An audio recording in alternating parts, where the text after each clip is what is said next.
اس کائنات میں سب سے افضل شخص کون ہے؟ سب سے اچھی ڈیوٹی کون سی ہے؟ سب سے سونی نوکری کون سی ہے؟ کہتے ہیں کہ فلاں نوکری بہت اچھی ہے، فلاں کاروبار بہت اچھا ہے، فلاں جگہ پیسہ بہت ہے، فلاں شعبے میں عزت بڑی ہے، لیکن آؤ حضور سے پوچھتے ہیں سب سے افضل کون ہے، سب سے اشرف کون ہے؟ تو میرے حضور نے فرمایا خیرکم من تعلم القرآن وعلمہ، تم میں سب سے افضل وہ ہے جو قرآن سیکھتا ہے اور اوروں کو سکھاتا ہے۔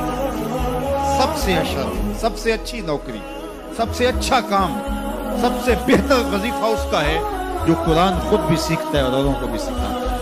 تو اس کتاب سے جڑ جاؤ، اس کتاب سے وابستگی اختیار کرو۔ جس رات کے دامن میں قرآن نازل ہو وہ رات کو افضل ہو، وہ رات کو 1000 مہینے سے اشرف ہو۔ اللہ اکبر۔ تو پھر مجھے بتاؤ کہ جو قرآن کو اپنی روح میں بسا لے، جو اپنے اعمال کو قرآن کی تعلیمات کے تابع کر دے، جو اپنے دنوں کو قرآن کے اجالوں میں گزارے، اپنی راتوں کو قرآن کی تلاوت میں بسر کرے، دن کی تنہائی میں اور رات کے اجالوں میں قرآن پڑھے، بتاؤ وہ کتنا شرف۔ اس لیے میرے اور آپ کے آقا و مولا نے فرمایا راتوں کی تنہائیوں میں اٹھ کے قرآن پڑھا اور قرآن پڑھتے ہوئے رویا کرو، اور اگر رونا نہ آئے تو رونے کی کوشش کرو، کوشش کیا کرو، دقت پیدا ہو جائے تو میں قرآن کی تلاوت کرتے ہیں۔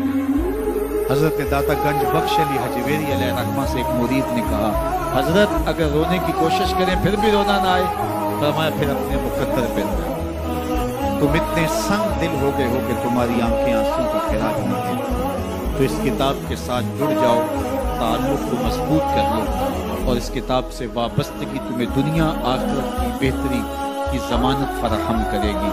اور یہ کتاب زندہ ہے، اس کا پیغام کبھی فرسودہ نہیں ہوا، اس کا پیغام کبھی پرانا نہیں ہوا، ہر دور کے تقاضوں سے یہ کتاب اب آہنگ ہے، اور یہ کتاب ہر شخص کی ضرورت کی کفالت کرتی ہے۔ اور پھر اللہ نے اس کو اتنا آسان کیا ہے، اتنا جامع بنایا ہے کہ ہر طبقہ زندگی کے شخص کے لیے قرآن کافی ہے، ہر شخص کی ضرورت کا کفیل ہے۔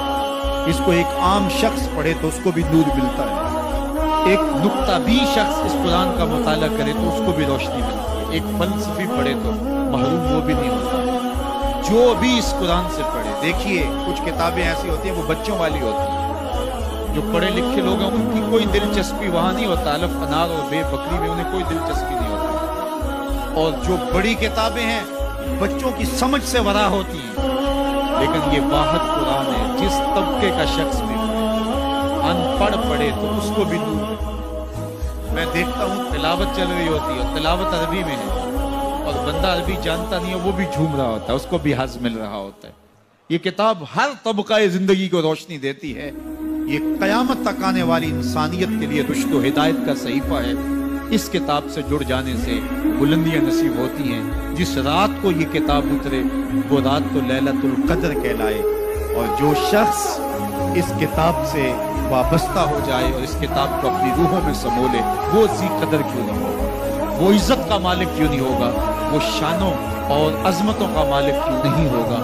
تو آئیے میں اور آپ اس رات کی ان خوبصورت پہنائیوں کے اندر اور ان حسین لمحوں کے اندر کتاب اللہ کے ساتھ جڑنے کا عزم کر کے اللہ کے حضور دعا کے لیے ہاتھ پھیلائیں کہ اے اللہ ہمیں اس کتاب کے ساتھ جوڑ دے۔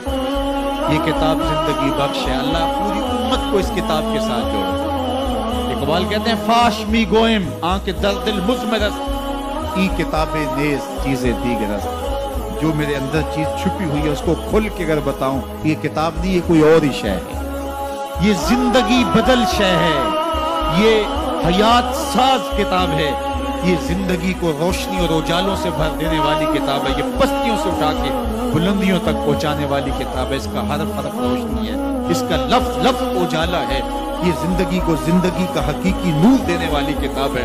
اس سے جڑنے والے کبھی محروم نہیں ہوتے، سرخرو اور سربلند ہوتے ہیں۔